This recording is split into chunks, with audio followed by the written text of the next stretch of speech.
जी अस्सलाम वालेकुम। आज जो हमारा टॉपिक है वो है सोर्स कोड। कल हमने पढ़ा था types of languages, low level language, machine level language, assembly language और हाई लेवल लैंग्वेज। उसमें हम लोगों ने देखा था कि हाई लेवल लैंग्वेज में बेसिक सी प्लस प्लस, सी, विजुअल बेसिक और जावा वगैरह की एग्जांपल्स आती हैं। असेंबली में लैंग्वेज में हमने देखा था असेंबली लैंग्वेज इटसेल्फ एक लैंग्वेज है। मशीन लैंग्वेज 01 की फॉर्म में जो लैंग्वेज होती है बाइनरी फॉर्म में, उसको हम लोग बोलते हैं। आज हमने जो पढ़ना है वो है source code. Source code basically उस कोड को कहा जाता है बच्चों जो कि हाई लेवल लैंग्वेज में लिखा जाए। फॉर एग्ज़ाम्पल अगर आप सी में या सी प्लस प्लस में या जावा में कोई कोड लिखते हैं, प्रोग्राम लिखते हैं, सॉफ्टवेयर बनाते हैं, तो उसको हम लोग बोलेंगे सोर्स कोड, जो कि हाई लेवल लैंग्वेज में होता है और ह्यूमन अंडरस्टैंडेबल होता है, उसको कंप्यूटर अंडरस्टैंड नहीं कर सकता।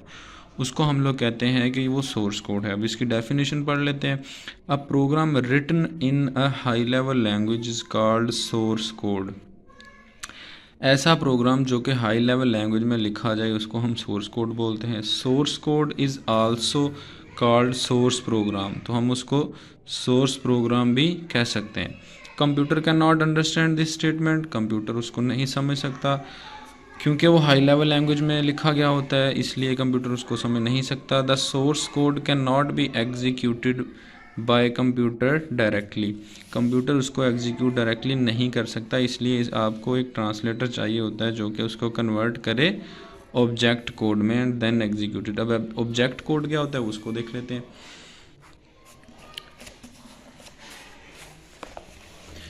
जी, ऑब्जेक्ट कोड वो वाला प्रोग्राम होता है जो कि मशीन लैंग्वेज में होता है, जिसको कि 01 की फॉर्म में कन्वर्ट कर लिया जाता है। अब इसकी डेफिनेशन पढ़ते हैं।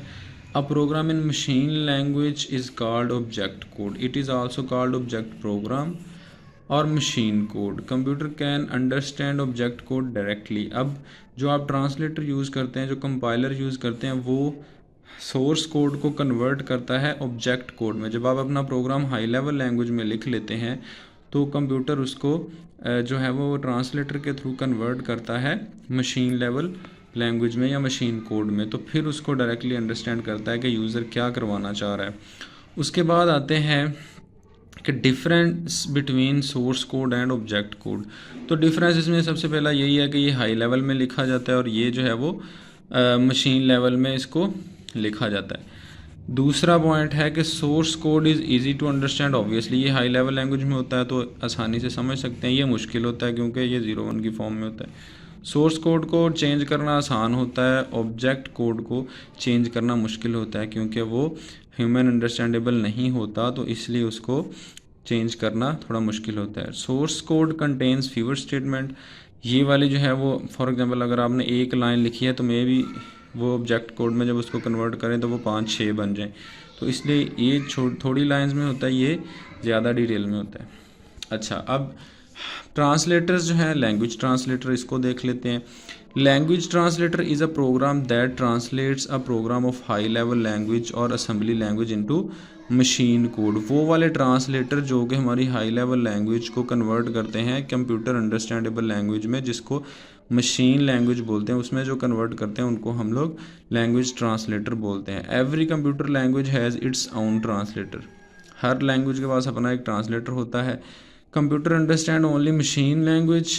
A program written in high level और assembly language can not be run on a computer directly. ये बात आप पीछे भी पढ़ के आ गए हैं कि वो डायरेक्टली उसको रन नहीं कर सकता क्योंकि वो अंडरस्टैंड ही नहीं करता उसको। It must be converted into machine language before execution. तो उसको एग्जीक्यूशन से पहले मशीन लेवल लैंग्वेज में कन्वर्ट करना ज़रूरी होता है। उसको कौन कन्वर्ट करता है? वो है सबसे पहले कंपाइलर है, फिर इंटरप्रेटर है और असेंबलर है। तो इनमें डिफरेंस देख लेते हैं क्या क्या है।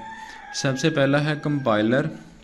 अ compiler is a program that converts the instructions of high level language into machine level language as a whole. ये वाला पॉइंट बड़ा इंपॉर्टेंट है कि जो कंपाइलर होता है वो हाई लेवल लैंग्वेज को लो लेवल लैंग्वेज में कन्वर्ट करता है एज ए होल, मतलब उसको कंप्लीट को ही लो लेवल लैंग्वेज या मशीन लेवल लैंग्वेज में कन्वर्ट करता है ये compiler. A program written in high level language is called source code, ये आप पीछे पढ़ रहे हैं। The compiler converts the source program into machine code, तो कंपाइलर उसको कन्वर्ट करता है। The machine code program is known as object programme, ये भी आप पीछे पढ़ रहे हैं। तो ये आप डायग्राम कर लीजिएगा, ये इंपॉर्टेंट है। कंपाइलर जो है वो चेक करता है, compiler checks each statement in the source program and generates machine instructions. Compiler also checks syntax errors in program. A source program containing errors can not be compiled, अगर उसमें errors होंगे, ये सिर्फ सिंटैक्स एरर चेक करता है, क्योंकि logical error तो बहुत मुश्किल होता है ढूंढना, वो प्रोग्राम तो उससे एग्जीक्यूट हो जाता है, वो खुद ही डेवलपर ढूंढता है, और जो रन टाइम है वो एग्जीक्यूशन के दौरान एरर निकलता है। लेकिन जो सिंटैक्स एरर है वो कंपाइलेशन के दौरान ही कंपाइलर ढूंढ लेता है उसको। ये वाला पैराग्राफ इंपॉर्टेंट है, इसको कर लीजिएगा। और इसके बाद है इंटरप्रेटर। अच्छा, इंटरप्रेटर और कंपाइलर में फ़र्क सिर्फ थोड़ा सा है। An interpreter is a program that converts statement of one statement of program into machine at one time. जो आपका कंपाइलर है वो ट्रांसलेट करता है एज ए होल, ये क्या करता है लाइन बाय लाइन, एक टाइम पे एक ही लाइन को ट्रांसलेट करता है। It executes this statement before translating the next statement, ठीक है, of the source code. If there is an error in this statement the interpreter stops working and display an error message. तो ये सारा paragraph important है, इसको कर लीजिएगा। तो कंपाइलर वो कहता है कि advantage of interpreter over compiler is that an error is found immediately. तो एरर ढूंढना जो है वो इंटरप्रेटर के केस में ईजी है, ठीक है।